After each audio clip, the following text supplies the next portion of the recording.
gitu, sedangkan dia harus di tone down. Jadi kalau waktu syuting itu sutradaranya kayak ke gua atau ke yang lain, ayo dong diinin lagi, di up lagi. Sedangkan kalau Pril kayak Pril, turunin, turunin, nggak Iya, boleh, nggak kayak boleh.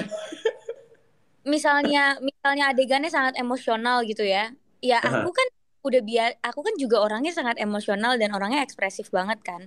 Kayak Mm-mm. pokoknya Jordi udah sering syuting sama aku lah, kayak kalau misalnya atau atau aku senang tuh pasti kelihatan gitu. Nggak, Ya. muka nggak bisa bohong lah. Nah, terus di Mm-mm. saat adegan sedih emosional gitu, aku nggak boleh berekspresi yang gimana-gimana kan. Jadi aku sering banget Mm-mm. kayak matanya kosongin lagi gitu. Kayak Iya.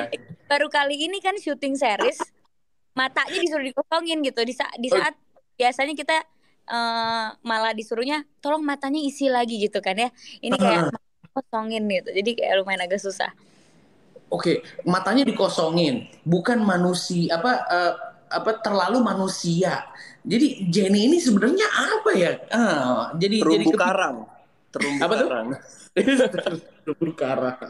Nah, Oke. kita akan melihat konflik itu, Mhm, Jenny itu apa, mhm, siapa, dan mhm. bagaimana nanti dia sama Sastra. Itu yang akan makin seru sih, karena kita sebagai pemain juga penasaran pas baca skenario nya, kan kita reading satu-satu kan. Betul. Jadi yang kayak, "Hah, ini jadi siapa sih? Ih, jadi Jenny gimana? Terus Sastra gimana?" Jadi kita selama reading tuh. Iya. Oke, oke, oke. Nah, kalau itu kan ibaratnya yang aku tahu ya, aku nggak tahu nih Jenny itu sebenarnya apa. Mungkin kita nggak mau ngasih tahu ke sobat video yang ada di sini. Tapi yang Willy tahu adalah Jenny ini macam apa ya? Kayak eh, cewek idamannya seorang sastra gitu kali ya, atau bisa kayak gimana gitu ya? Kayak sosok yang lumayan idaman gitu. Kalau buat Jordi sendiri gitu sebagai sastra, ketemu Jenny di dunia nyata, ketemu sosok dia, apa yang bakal lo lakukan? Sebetulnya kalau misalnya dilihat dari sastra gitu ya, orangnya kan hopeless. Mm-mm. Jobless, hopeless, semuanya pokoknya yang jelek-jelek tuh sastra gitu. Tidak pernah Dia mau didengar. jadi ini, mau jadi Iya influencer. kan? Dia maunya influencer, dia maunya viral Mm-mm. gitu. Terus Mm-mm. ketemu dengan seorang wanita yang Mm-mm. cantik, bening gitu kan.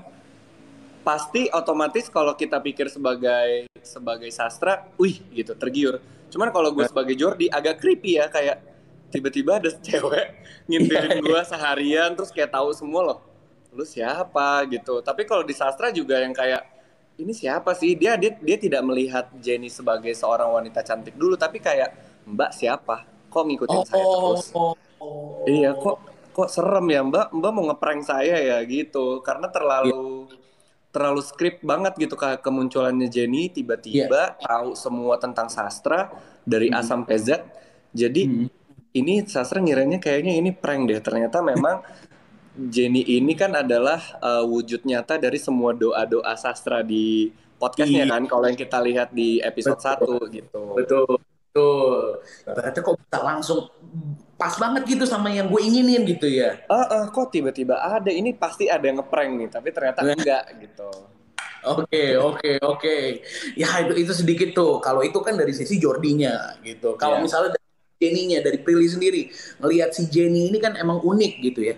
Boleh dong ceritain tentang serunya main karakter seorang Jenny ini. Gimana nih? Kalau tadi kan udah diceritain tuh harus lebih kosong lagi matanya, terlalu manusia. Nah tuh kayak gimana tuh challenge-nya?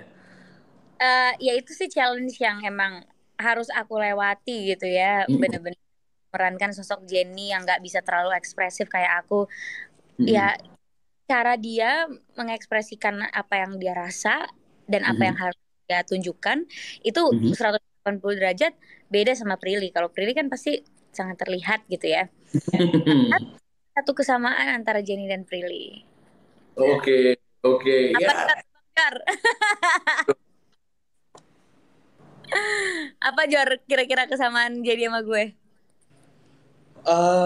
Kesamaan Jenny dan sama-sama polos sih kayaknya. sama-sama polos. Sama-sama polos. Prilly itu kalau kita bercandain dia kayak, hah, oh iya gitu. Sama kayak Jenny, yang kayak apa yang kita dibilang kan dia lakukan itu gitu.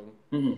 Sama-sama bucin. Sama-sama bucin, bucin, Mungkin. Oke. bucin. dan kayak mementingkan kebahagiaan Sastra gitu, mementingkan kebahagiaan pasangannya dulu. Nah itu tuh Iya. yang makanya akhirnya nggak begitu susah untuk aku mengerti apa yang Jenny rasakan, cuma cara mengekspresikannya aja beda gitu. Karena secara langsung dia emang benar-benar ngomong ke Sastra kayak aku cuma mau sama kamu, aku mau kamu Iya. bahagia gitu, kayak gitu kan. Setiap Ya akhir pertemuan Sastra dan Jenny pasti Jenny nanya, "Are you happy? Kamu happy iya nggak?" Gitu. gitu. Karena si Jenny itu punya satu tujuan, dia pengen bikin Sastra itu bahagia. Nah, itu sama kayak Prilly. Prilly kalau punya pacar juga pengen pasangannya bahagia terus gitu. Jangankan ke pacar, ke sahabat-sahabatnya juga gitu. Oke. Nah, Aduh, Mau pengen banget ya orang punya sekitar tuh ini gitu happy. ya di dunia nyata kayaknya